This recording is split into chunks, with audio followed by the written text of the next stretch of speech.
Ќе влезам директно со реченицата која што ќе го реши овој подкаст. Ниџо, дали MotoGP е интересен само кога Марк вози или не?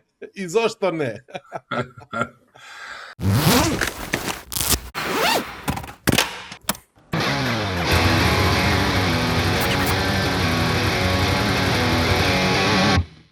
Интересен е кога некојаш во недела, некојаш во сабота, ама се испаднал сабота да е интересен. Што да ти кажем. Па се ако се поклопило со тоа што поведал Марк Маркес, злите јазици дека може да не овакво оквалификуваат или обележат као фанови на Маркес и така.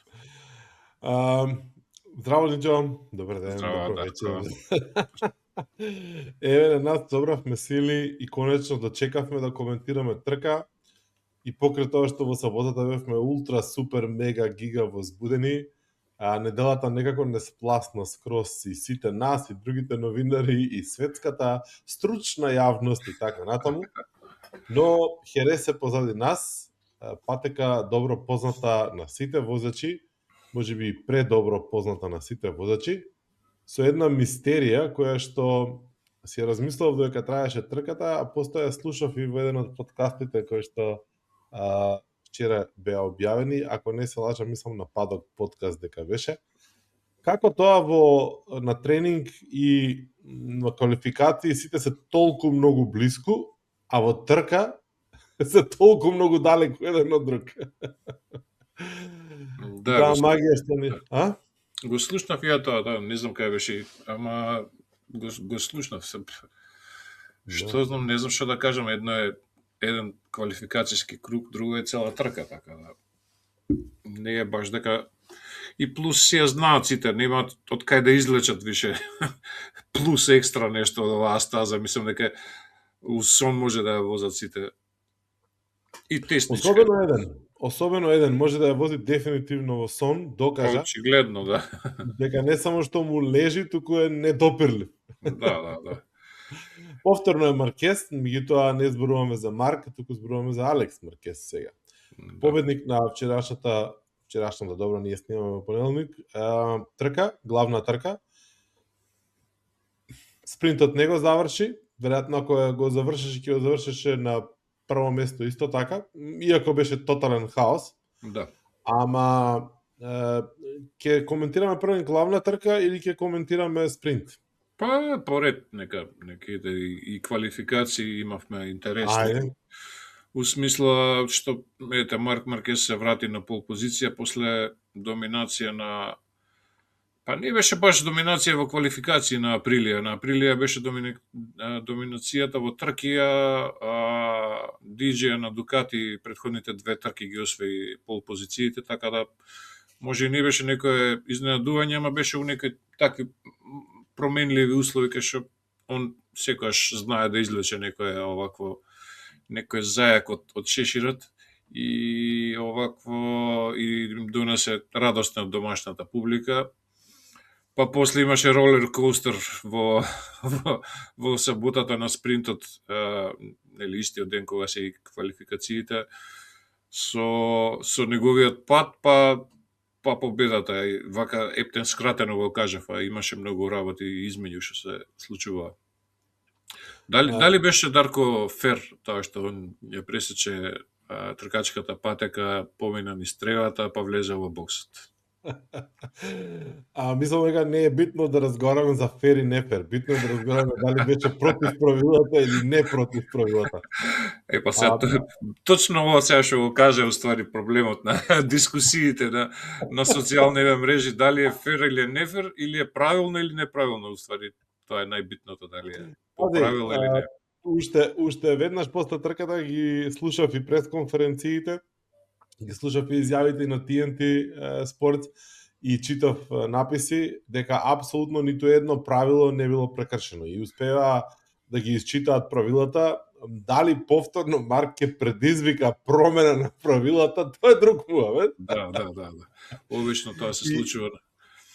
Мислам дека тоа ќе биде веројатно во новава ера, да ја наречеме модерна ера на MotoGP, човек заради кој што најмногу правила се Па не менува, знам кај прочитав негде 10-11 правила дека се сменети заради Маркес, така да не е за чудење дека и сега ќе имаме нешто такво. Да. Не заради тоа што нема сега правила, туку затоа што се случи баш на него му се случи, што секогаш нишанот е на него кога има некоја зврчка, пошто Знаеш како, мене ми е фасцинантен моментот на тоа колку треба да ти биде условно речено секојдневие, рутина, колку треба да бидеш ти зен во моменти такви да можеш да донесеш и да размислиш и да донесеш таква одлука. Значи, буквално паѓаш и во истата милисекунда ти размислуваш на 16.000 различни опции кои што се пред тебе и ја носиш вистинската која што после тоа се испоставува дека ти носи победа.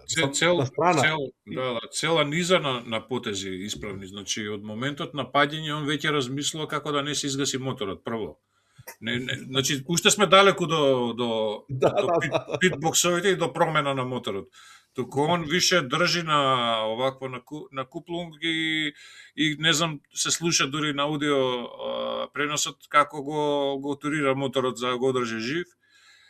После тоа ги чека сите да поминат за да не влезе да не им пресече пат, па мене ми беше исто така апропо муабетов моментот на Тардоци како у транс им вика у боксот спремете го моторот. Значи он не размислува опште дека Марк нема да влезе. Значи не постои трето сценарио или второ сценарио. Едно е сценариото. Падна, го гледа таму и им кажува онака, знаеш, као со затворени очи, ајде, терете, све е уреду. Знаеш, као све е уреду, што е проблем ли? И таква синергија помеѓу тренер, да кажеме, и тим кошаркарски, да се изразам у твоја погледа влезам, можеш ти да направиш нека паралела, не знам, од времето на Лейкерси и така натаму. Си се разбираат, си се читаат и доволно се искусни и си ја знаат работа очигледно. Што немаше да биде сигурно случај некој друг да паднеш, може ќе станеш и ќе си отидеше преку ограда или whatever. Сме гледале 3 милион пати такви случаи. Значи, да, оваа будалава успеа да го isпроцесира сето тоа, да донесе одлука, да биде таа одлука пресметана точно да не може да му замера за ништо и да го казнат за ништо. Извини, само ќе те прекинам. Дури и да не беше исправна одлуката, он го направи, мислам дека сето тоа и оној внатрешен инстинкт што го има секогаш кога ќе падне и одма размислува како да продолжи. Значи, што има да изгуби? Што може да му се случи? Или ќе се врати у бокс, или ќе изгуби уште еден круг, што готово више трката пропаѓа, или некако дисквалификуваат, меѓутоа он ќе проба.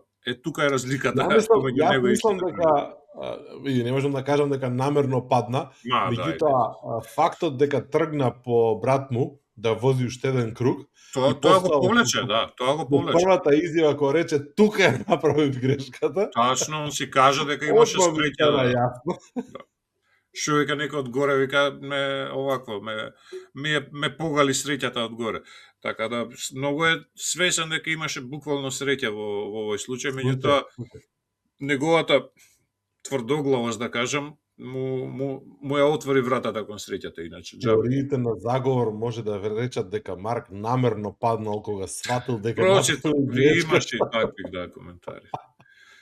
Да, усред кривина намерно паднал. Мислам, тоа е.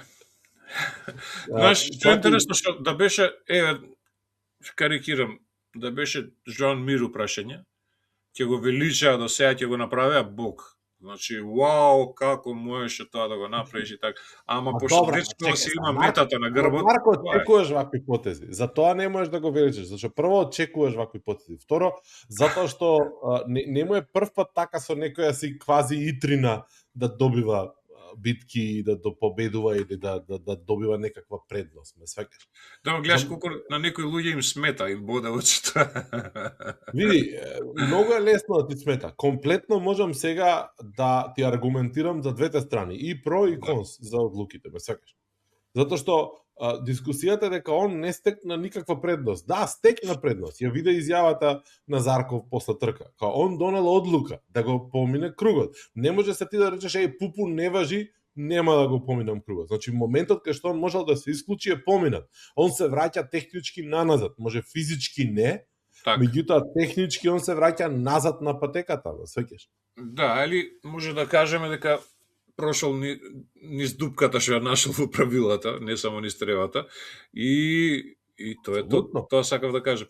Иначе дека е привилегиран, докажува нели втората трка или прва трка беше. Прва трка во сезоната која го казнија за оној груп дуел со Акоста, значи.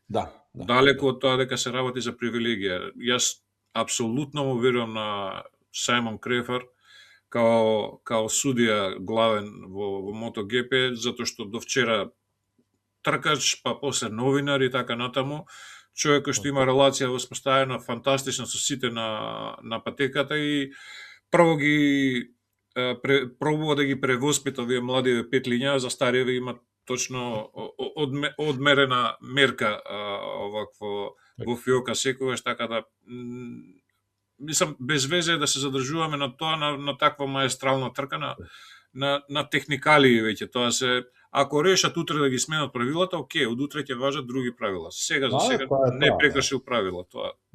Е апсолутно се согласувам. Мислам дури ако пак ти кажам, можам да ги држам двете страни на приказката и да аргументирам за и против. Во било кој случај за мене условно речено херојски потек и заслужува награда моментот да ти донесеш таков тип на одлука која што не е стандардна одлука, не е нешто што е било видено претходно, не е нешто што некој го размислувал претходно и кај чекај се овој трик ќе го направиме. Дури ни на филмот Формула 1 не се служи фамозниот тим со некакви такви трикови покрај тоа што Бред Пит се служише со многу трикови тоа веќе за филм ставање може, да. И тогаш би било неверојатно, нели да го видиш ова на филм, ќе кажеш, бе, кај ви текна ваква глупости да прави. Али ова го видовме уживо, не на телевизија уживо, да. Па затоа F1 има потреба да прави филмови, а MotoGP нема потреба, има трки. Да, баш така. Иако веќе има најава за филм за MotoGP за 2 години или за година дена нешто така, дека се снима или ќе се снима. Да, имаше некоја најава. Не знам колку беше релевантна информацијата и веродостојна, меѓутоа имаше немилета некоја најава дека ќе се снима. Нема да ме чуди, да. Јас имам гледано некоја американска продукција и слично. Као дете за British Superbike, мислам дека беше филм нешто. Беше со сребрен мотор, памтам, не знам ни кој глумец беше ни ништо, ама се сеќавам дека му беше последна трка, влегува во целта, победува као трката и целото првенство го освојува. И нешто се дешава, му се измрдуваат рачките, паѓа и експлодира и изгоре и така заврши филмот. Али го памтам, ова е пред 35-6 години, ако не... Ама по некоја вистинска приказна или не? Не верувам, не. Као стилов на F1 филмов што беше. Тоа е, нели, наша фантастика, 63 годишниот го враќаше у формула. Алонзо не можеме више да го испратиме у пензија, не па да враќаш некој. Да се вратиме на нашиот спринт. Имаше потек, имаше уште една битна работа што се случи во спринтот, а тоа е Пеко зема поени, Пеко заврши трка на второ место. И тоа втор спринт поред му е на второ место. После Кота. И малце мислам дека беше малце разочаран, што е нормално и треба да е разочаран, ама каков му беше остатокот од викендот, мислам дека му беше најсветла точка за викендов тоа второ место. Да. Саботата не докажа толку многу заради падовите, заради променливите услови. Меѓутоа неделата дефинитивно уште еднаш потврди дека Априлија како мотор е најдобар, но Дукати не е толку лош колку што ни изгледаше на првите 3 трки. Да, така е, дефинитивно. Мене воодушевувачки ми беше издржливоста и константноста на Зарко. Мислев дека ќе падне ненормално многу во неделата на трка. И Доби саботата. одлична стартна позиција благодарение на променливите услови и влажната патека. Меѓутоа, очекував дека ќе падне онака како Фабио што паѓаше во трките изминати, ќе помине добри квалификации, постоја само се реди надале.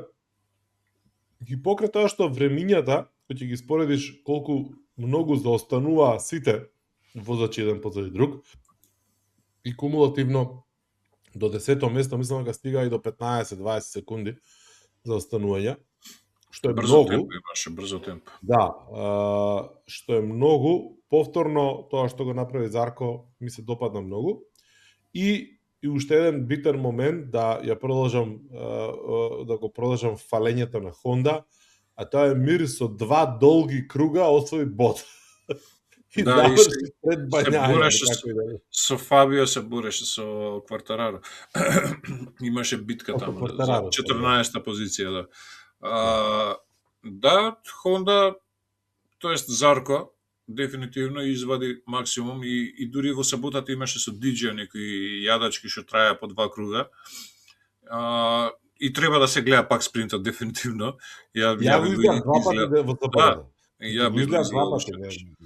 И мислам дека е еден од ретките викенди во кои што спринтот бил до толку подобар од трката. Секако дождот си го направи своето, може немаше да биде толку интересен и спринтот и онака, ама Хонда дали на Хонда и треба друг возач? Тоа сакам да го поставам како прашање. Веќе ги објавија возачите и последната вест за Айо Гура и така натаму. Сакам да кажам дали е толку лоша Хондата сега во моментов колку што нема некој ванземалјец како што има во другиве фабрички тимови. Ако е така како што знаеме дека се шушка нели Фабио Квартараро идната сезона, мада идната сезона сите почнуваат од нула и џабе шо и да збориме сега. Можеме секакви сценарии да направиме. Меѓутоа, ако оваа траекторија продолжи, онда може да очекуваме свашта, дури и доминација на Хонда. Не знам дали слушна имаше информација да се разговара за Хонда, затоа што еве ги гледаме дека веќе некое време се подобри и дека имаат некој резултат. Гледаме дека Мир и покрај тоа што паѓа се бори напред и сам изјави дека нема намера да се откаже од тоа, па макар и не завршил. И мене ми се допадна моментот што кажа дека и тимот стои позади неговата одлука и неговата стратегија. Види, Марини се квалификуваше директно Q2. Да. Значи, и уште еден момент кој што и како оди во полза на тоа дека Хонда се ужасно многу сериозно се вратат на врвот, тоа се гласините кои што зборуваат дека Тек 3 ќе се префрли да вози Хонда од догодина. Добро, тоа е вижте и моќта на Хонда и немоќта на КТМ. Двете работи се поклапаат. Апсолутно да, како и да е, размислувањето на 6 мотори на грид веќе наговестува некои познати сценарии, читај Дукати.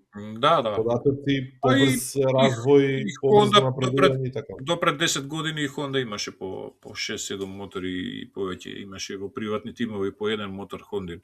Има уште еден податок, сега струи низ кулуарите дека на тестирањето 850-ката во Малезија постигнала подобар круг него 1000-арките, што мене ми е тоа сензационално во најмала рака. Ако земеме предвид дека користат Пирели гуми, можда и не е така далеко од вистината и фактот што вложуваат стварно многу со двајца тест возачи, со Романо Албесијано од Априлија бивша и така натаму, мислам дека се у 2027 уште од лани, не од оваа година. Кои возачи според гласините треба Хонда да ги има до година? Квартараро и Давид Алонзо во фабричкиот тим, Морира и не знаеме кој е у Зарко. Да, веројатно Зарко, 90% Зарко. Во ЛЦР.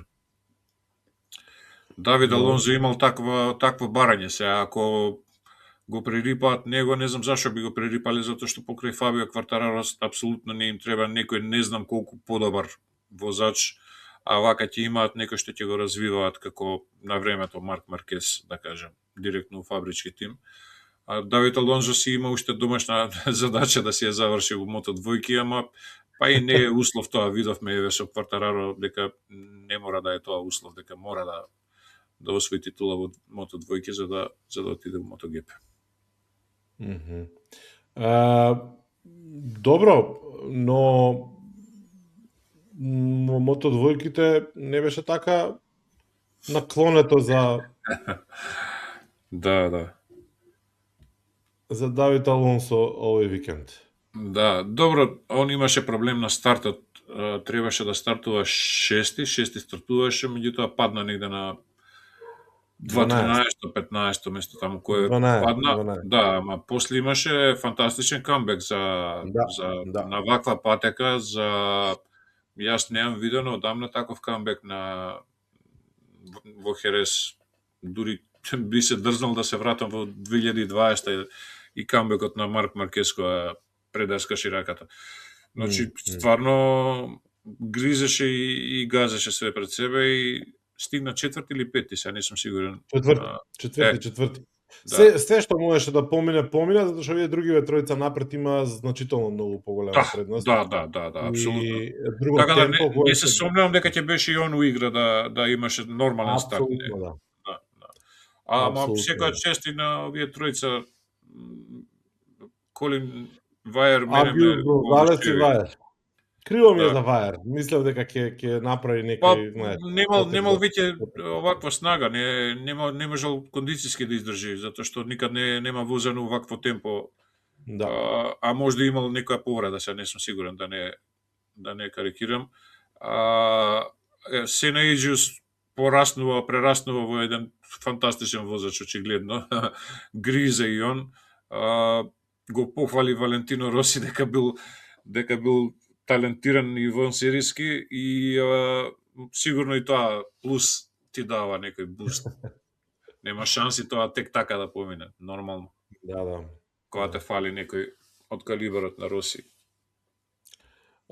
Се вратиме назад на MotoGP. Алекс Маркез ги коментиравме, Диџија малце го спомнавме, иако веројатно нели најсериозното Дукати, најконстантното Дукати, ако не се лажам, и на вкупно поените. И бодовно е, да, бодовно е водечко Дукати, да. Четврти е позади Педро Акоста. Јас мислам дека Безеки те демантираше од претходните епизоди дека покажа зрелост овој викенд, дека покажа стабилност. Освен падот во саботата, ај тоа не се број. За недела правиме моја, за недела. Па да, ама знаеш како, тие се моментите што се ти испадна ја дека го хейтам, нема врска, не сакам да го хейтам. Сакам да направам споредба со 2024 и Хорхе Мартин и Пеко Бањаја, знаеш. Се доби првенството у саботите. Ако рачунаме дека Марк Маркес 2 саботи тепа на спринт, знаеш, сепак се тоа вредни бодови и психолошко некое спремање се. Он губи во саботите, ама мислам дека кај него некоја покрај физичката оваква неспремност заради повредата, мислам дека се колеба више што да прави за иднината. Дали вреди сето ова и така натаму се глупости му правам некоја си психоанализа на човекот, нема врска, може едноставно не му бил денот, ама ја неам видено некој да го пројде вака Маркез на стаза, која бил фит, зборувам.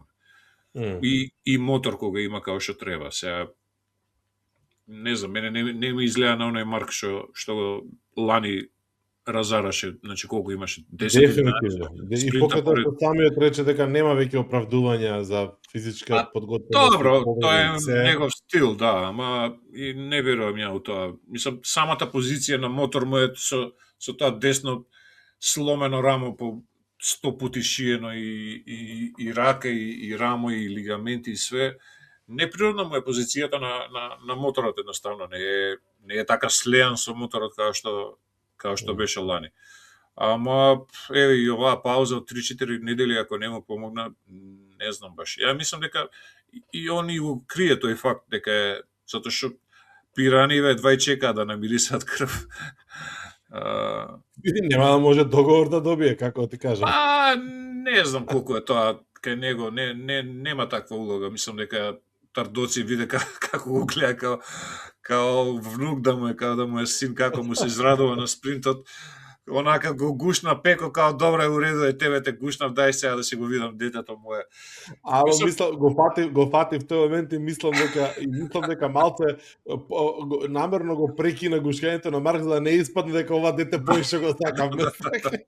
Ама и Пеко онака на страна беше, не беше ни свртен некој што на него да го гушне, него си не знам некој публика или некој неговиот дел од публиката. Овој дојде да го гушне, ама мислам дека се заладени скрус односите таму. Добро, особено ако завршена приказна. Особено заради тоа што е дефинитивно јасно дека Пеко напушта. Да. Тоа е тоа, мислам нема тука што. Добро. Начинот на кој што напуштаат, тоест прекинуваат со соработката, мислам дека тотално не го слушаа лани на Пеко за развој на моторот. Целиот фокус мислам дека беше свртен кон Марк, не дека тоа не е оправдано. Кога ти е веќе у тимот тако возач, нормално дека цел фокус ти е свртен на него, особено што Пеко не успеваше да заврши последните трки, ама мислам дека го сломи тоа целата таа атмосфера таму. Не верувам дека до толку е проблем веќе технички, еве го гледаме и DJ што прави, еве и Алекс Маркес се победи. Ајде и Френки се качи на подиум на спринтот.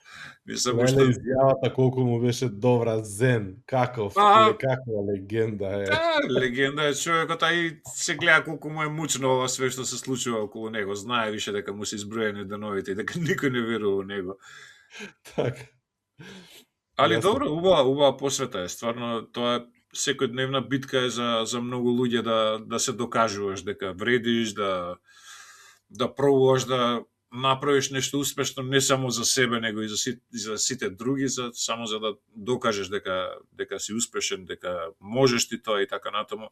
Не е лесно, особено за спортистите, имаат краток век на траење. Сега следно што може да прави? Но Супербајк или Мото Америка, нема некој многу голем избор.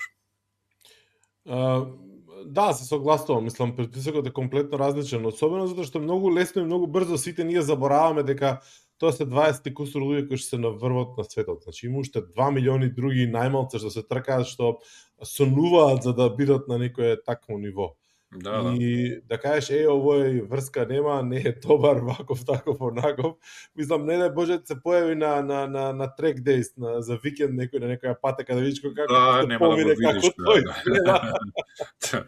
Нема да видиш која боја бил моторот, не па него да видиш. Имаше некои клипови што ги гледа некои луѓе по интернет што ги споделувале Мигел Оливира кога им поминал на патека кога се уклучил ме сегаш да вози и као стилу ти тука нешто се обидуваш да извадиш нешто, некоја кривина, нешто, он лабаво од околу, така што шире. Тој можда и со дупло послаб мотор бил на тогаш моментот, не е чудно.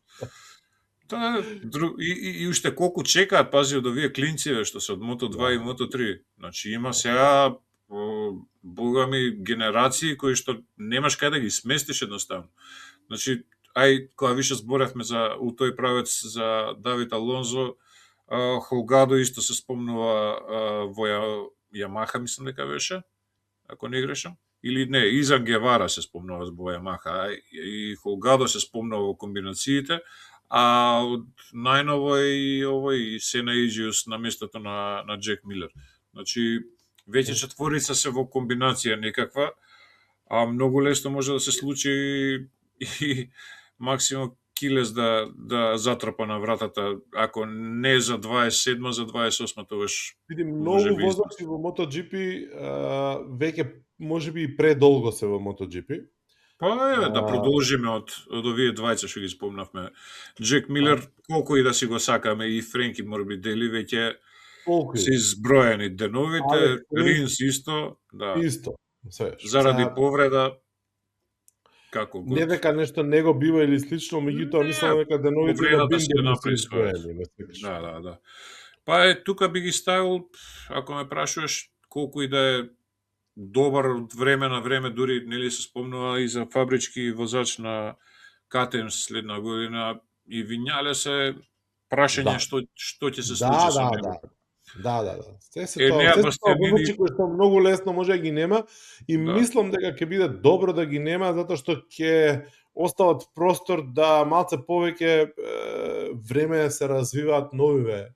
Тоа е малце да се пролуфтира, ево Алдегер на пример си докажа дечкото дека припаѓа во ова друштво, нели, покажува добри вожни, се ја има таа, ја влече повредата на нога, меѓутоа валјда ќе се врати у форма. Он првата трка која се врати во Бразил имаше фантастичен викенд. Во Кота и оваа последната трка во Херес немаше баш некој подобар резултат, иначе во Бразил беше фантастичен. Така. Добро, Бастианини исто така од време на време, нели, и се истакнува, тука го нема, го има, Па понира, па се враќа, да. Сакам да те вратам на петок сабота повеќе. Имаше еден момент, еден период кога заврна, кога беше влажно, кога Топрак направи сериозни кругови, кога покажа дека кога моторот е надвор од равенката, дека може да вози и знае да вози. Тоа го направи во Бразил. Тоа направи грешка, односно имаше инцидент во кој што нели. Го собра Савадори. Да. Да. Ама мислам дека тука ќе биде интересно тоа да се гледа тој развој на ситуациите, што, како, зашто би се случувало. Со Топрак имаше изјава интересна, вика потешко ми е на патеките кои што ги познавам да го возам овој MotoGP мотор, затоа што вика стилот на возење го враќам на супербајк, значи Да.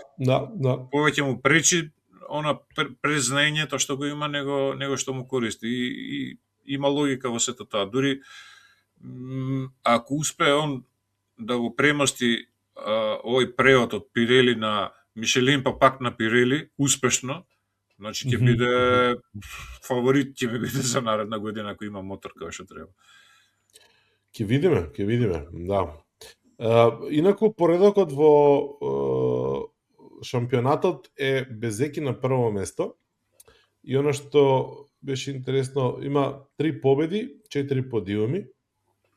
Мартин има ниедна победа и 2 подиуми, не знам како се бројува, се го читам овде.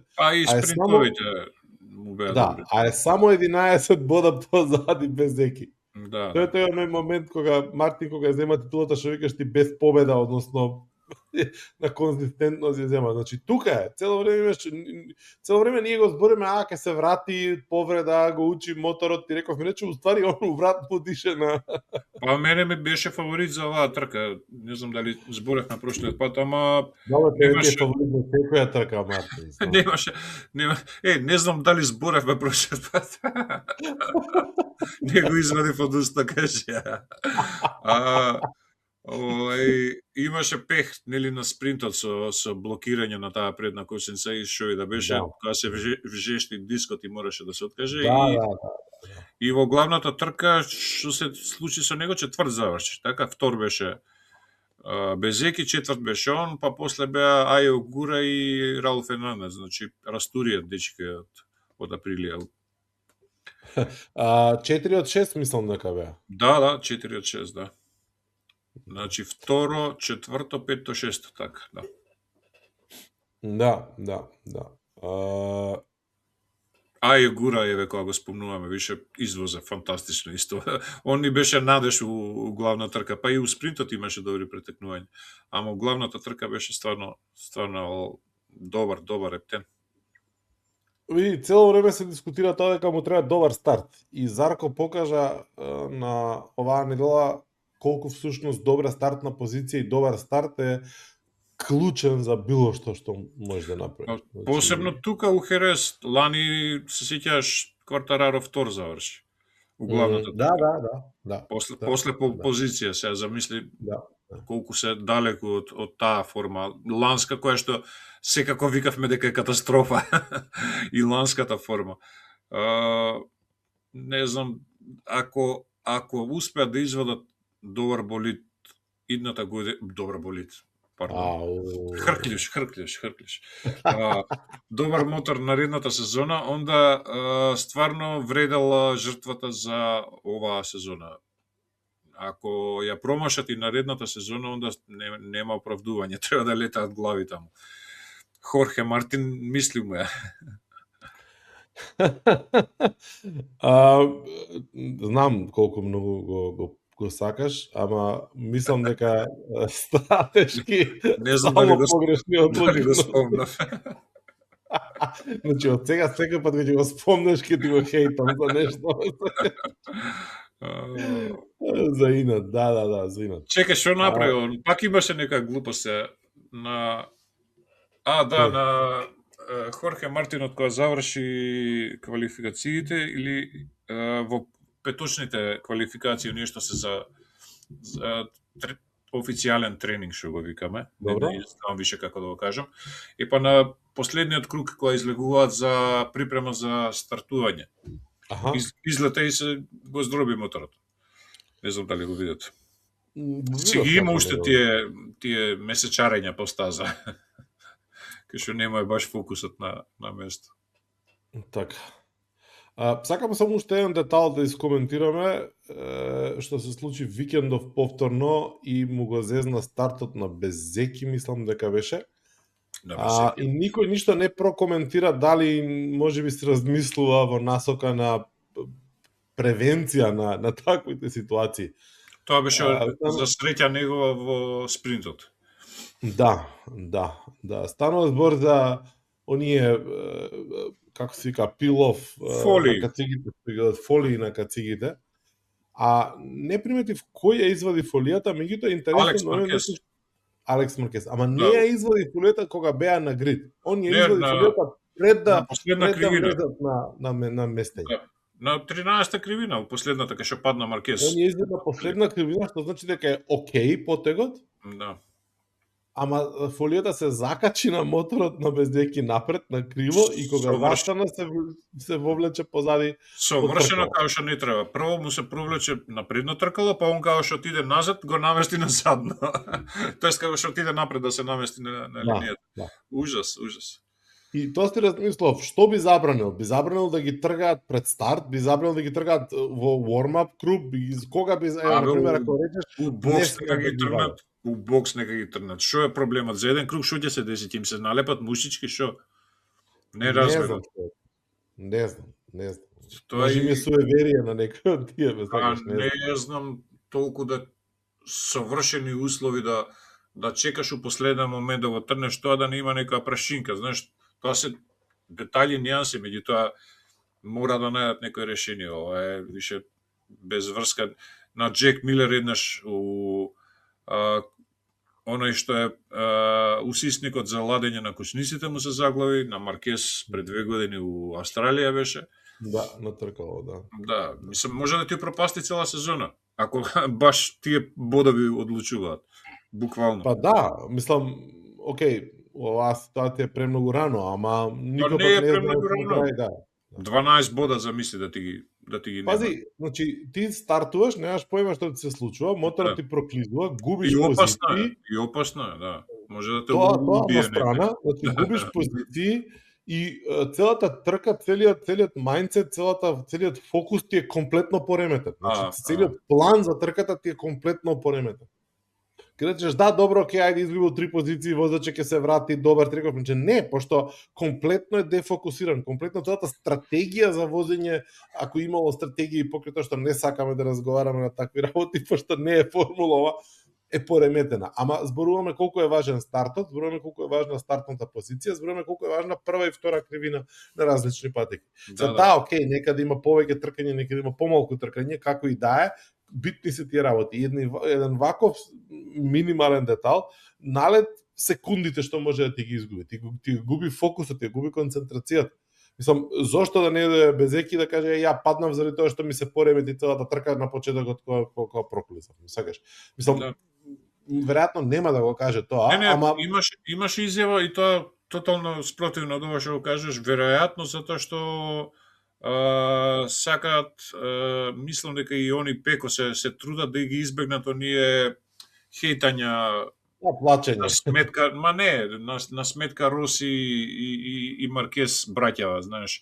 Таа релација сака да, мислам дека таков печаток добив и кажа века не, тоа и мене би ми се случило, 100 пати да се повтори пак може да се деси тоа истото, знаеш, може и нема да се деси така натаму, значи гледаше цело време вината да ја тргне од Алекс Маркес, така да влегуваме у некоја нова ера на магија е како возачиве никогаш оваа година не се осудија да коментираат правила, да коментираат промена на правила, да коментираат регулации и така натаму. Никој ништо не коментира на таа тема, човече. Ја мислам дека одлично им служи, пак ќе спомнам Сајмон Крефар. Мислам дека одлично се сложуваат со него. Една работа, пардон.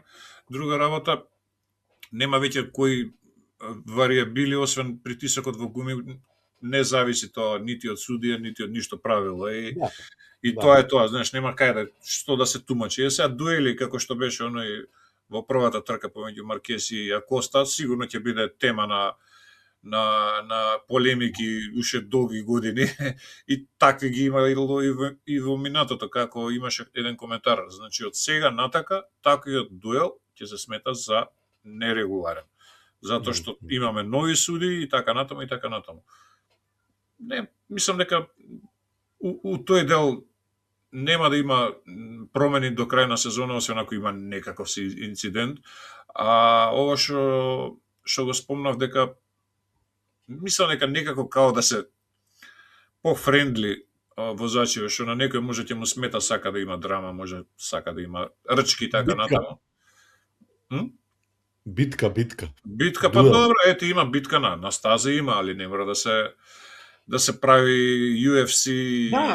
Мене ми се допаѓа тој момент што битка на патека има, нема почитување нешто многу, пошто да бидеме реални, Алекс Маркес не му влезе наивно на брат му на почеток кога. Така треба, све друго е лошо. Да. Го нанишани и го прошише. Го штеди брат му ово, она нема мајстре, му влеземе, сега што е тоа, нема тука дискусија, побрзе, отиде се, ета супер, и ми се допаѓа што има убави битки, значи и Диџија, битките со Зарко што ги спомна. И со Марк, и со Диџија, предходните трки и така натаму, значи немаше милост тука, никаква. Така треба да биде. Тоа џентлменско однесување и пријателско однесување и поддршка еден со друг надвор од патеката не е дека се пресликува на патеката и носи по-млаки трки, нема врска. Не си има почитување, како имаше коментарот на Безеки после трката во кулдаун собата пред да излезат на подиум, кога гледа репризата, кога му се сврте на Алекс Маркес, кога му рече бастардо. Како го прошишел, знаеш, мислам, тоа е супер, така треба, уствари, знаеш, супер, се тркаме све, али не мора да не правиме муабет како на времето, што беа Макс Биаджи и Роси, Лоренцо и Роси и така натаму, значи имаше такви мучни сцени, знаеш, сега не си честитаат, не знам што, дајте детски работи. Да. И мора да го пофалиме Алекс Маркес, мислам дека како се вика, накао вон телесно искуство имаше на патекава, значи како извози дечкото, имаше не знам дали сам на себе си веруваше. Освен последниот круг, што не се брои, пошто нафта не дигаше, прославуваше и се. Само еден круг му беше надвор од 1.37. Само еден круг и да беше 1.38, нула нешто.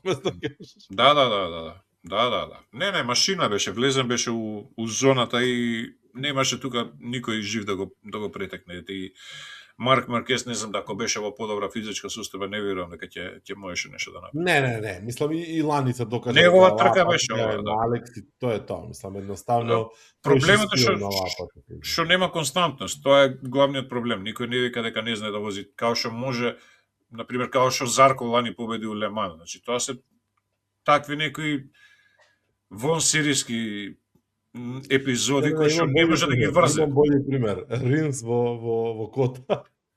Ринс во Кота, Ринс во Силверстон, Алекс Еспаргаро у Силверстон, значи има Алеш Еспаргаро, значи има неколку возачи кои што имаат такви ненормални победи што не може да ги реплицираат. Ако ги реплицираат, ќе бидат Роси или Маркез, знаеш. Тоа е тоа. Едноставно. Ничо, сакам уште една тема да отворам за крај, пред да привршиме оваа епизода. Затоа што трката во недела беше досадна, па ние нема премногу време да снимаме.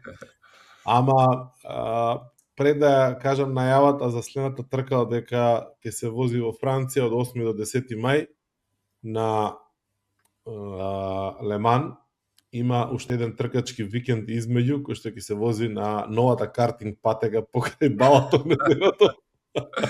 Со среќа со мушичките, само спремете се со спрееви. Да, во Унгарија и представниците на Motori.com гордо ќе бидат медиумски, како беше тоа, медиумски присутни на World Superbike викендот во Унгарија следниот. Македонија. Еј, треба да му речем на Баже знаме да земе едно на маштаме. Тоа нема бидеме во публика, ама како и да. Па добро, некој капче мајчка, некој да ве фати камера. Да. Ќе одиме на Балатон, земавме прес акредитации, да видиме што се случува таму, како се случува. Се надеваме на интересен викенд во кој што нема булега да доминира. Ти ако го запознаеш Петручи, ќе ти биде ништо друго не ми е булега слободно. Сликам со за мене целта на викендот е да се сликам со Петручи. Значи во понеделник на 4 мај снимаме епизода и епизодата ја пуштаме со слика мене и Петручи, и ајде ќе збориме нешто поздрина, нема да се гледаме. Супер. Таман да се сликам со Петручи и после да го продавам Дукатите со 9 на него официјално. Јас, ако не видам, а најверојатно нема да бидам достапен на 4 мај у понеделник за снимање, ти ќе се снимаш сам со Петручи слика карши. Не, само слика ќе пуштам саат време. Место мојов кадар, Петручи до те. И ќе го раскажувам интервјуто, ако го направиме, пошто не смееме видео да снимаме, имаме дозвола само за текст и за фотки, и ако ќе направам интервју, ќе го раскажувам, ме свагаш, и неговиот и мојот да... Баже, може на италијански да чита. Тоа е англиски со италијански акцент. Не знам кој држави беа, Унгарија или некои други од овие стариот руски блок, Источна Европа, на телевизиските, на филмови, кој имаш еден наратор кој раскажува све у филмот, ме свагаш. Да. Позади си иде оригинал, да, точно, да. Не раскажува. Надсинхронизирано, него плюс, ус. Така и го пуштам Данило да збори. Мислам дека немаме договорено, не знам дали ни одговориле, пошто ќе ми кажеше баш, ама како и да е, една фотка мора да се направи со Данило и клучното прашање мора да се постави кога ќе вози пак Дакар, иначе ништо не правиме. Да. И со камперот кога ќе дојде на Марк, на нашиот камп. Кажем, не знаеш колку те поштуваме ние овде. Да. Значи ти само дојди, имате на гостиме. Да. Па таков лик е за да го викнеш у камп, дефинитивно. И апсолутно би и музика би пуштал бе, шо ти е? Да. Диџеј нешто беше едно време. Пеко да го викнеш, ќе гледа у езеро, ќе медитира Пеко ако го викнеш. Не. Ја фатили маичката на Коста со втора му е оваа, више. И у Кота имаше една уште позезната, само ја заборев се како беше. Шо доручкувал, да, сега ми текна. Шо беше, да, не знам. Не, види си ја после. Не е за малолетници. Добро. Ако не слуша. Да. Добро, Ничо. Срекни првомајски празници. Да, Убаво да си споминеш. така е. Каде и да водиш. Ај, нека биде, па ќе кажем. И тоа е тоа. Иначе за сите што ја слушате до крај оваа епизода, имаме мала рекламна порака на крајот. Ниџо го продава неговиот мотор, може да го најдете на реклама 5. Бројот, телефонскиот број ќе го има линкот во описот, ќе оставиме линкот. За повеќе информации обратете се на телефонскиот број на огласот реклама 5. Се пребарате го со клучните збори, ако најдете кај се прави срч на реклама 5. Со зборот супер тенере. Така е. И еве од средствата собрани од продажбата на моторот ќе одваме 5 евра за знаме да купите за на овакво да не представувате на балата. Ако треба и 10 евра ќе даваме. Зака диаспора ви се понашаш. Да. Не ми езиме улогата, бе, ало. Има баша знамења, сигурно. Ја имам дресови, нешто имам и знамеа, моето е со Твитер на средина, не е со сонце. Абе, ќе штампат едно тука напред, едно. Не бе, има, ќе си купиме на пазар овде, има пети шотија. Има знамења се купат македонски тука. Супер. Да. Леп провод и пак ќе кажам да си земете спреј за кумарци и мушички и други гадинки, затоа што лани тамо беше спиењето прво тепање некакви си, не знам што. Ма кое време беше ти таму? Па кое време бев? 20 јули.